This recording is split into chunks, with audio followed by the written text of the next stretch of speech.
do not proceed on distortions, manipulated evidence, and lies.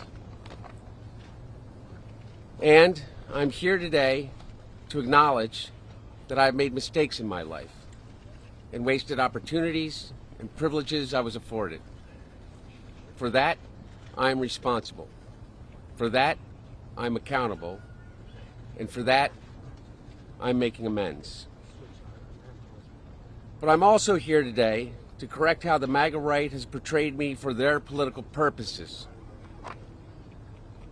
I am first and foremost a son, a father, a brother, and a husband from a loving and supportive family. I'm proud to have earned degrees from Georgetown University and Yale Law School.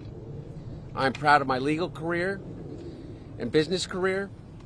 I'm proud of my time serving on a dozen different boards of directors. And I'm proud of my efforts to forge global business relationships.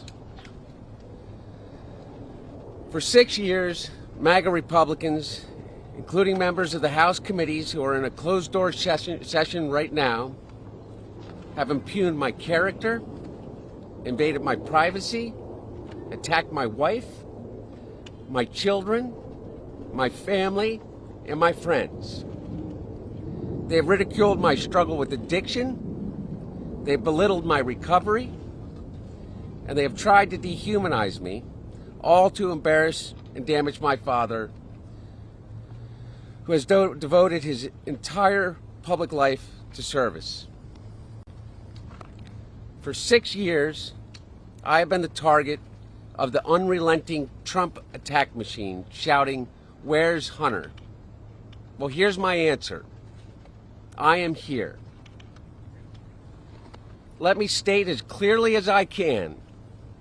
My father was not financially involved in my business, not as a practicing lawyer, not as a board member of Burisma, not in my partnership with a Chinese private businessman, not in my investments at home nor abroad, and certainly not as an artist. During my battle with addiction, my parents were there for me. They literally saved my life. They helped me in ways that I will never be able to repay. And of course, they would never expect me to.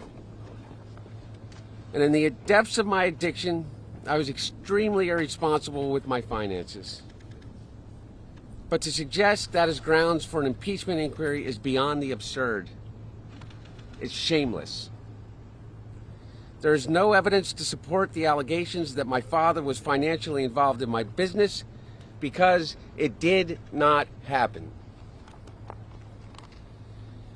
James Comer, Jim Jordan, Jason Smith, and their colleagues have distorted the facts by cherry-picking lines from a bank statement, manipulating texts I sent, editing the testimony of my friends and former business partners, and misstating personal information that was stolen from me.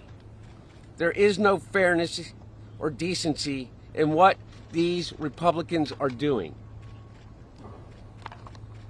They have lied over and over about every aspect of my personal and professional life. So much so that their lies have become the false facts believed by too many people. No matter how many times it is debunked, they continue to insist that my father's support of Ukraine against Russia is the result of a non-existent bribe. They displayed naked photos of me during an oversight hearing. And they have taken the light of my dad's love, for me, and presented it as darkness. They have no shame. These same committee chairmen have engaged in unprecedented political interference in what would have already been a 5-year investigation of me. Yet, here I am, Mr. Chairman, taking up your offer when you said we can bring these people in for depositions or committee hearings, whichever they choose. Well, I've chosen I am here to testify at a public hearing today to answer any of the committee's legitimate questions. Republicans do not want an open process where Americans can see their tactics, expose their baseless inquiry, or hear what I have to say. What are they afraid of? I'm here. I'm ready. Are you ready to go across?